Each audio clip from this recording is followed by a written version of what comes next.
Mouse. এটা keyboard player কে আছে?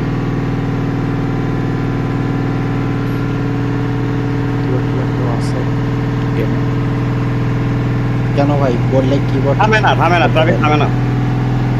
এখন আপডেটের পর এখন মানে যারা খেতে পড়ে যেত বুঝতে পারতো না এদের কি অবস্থা। একদম খেলতেই পারে না কেউ। কালকে শুই না। অনেক চাপ খাইতেছে না? ট্রাফিক থামেই না। ওইটা কি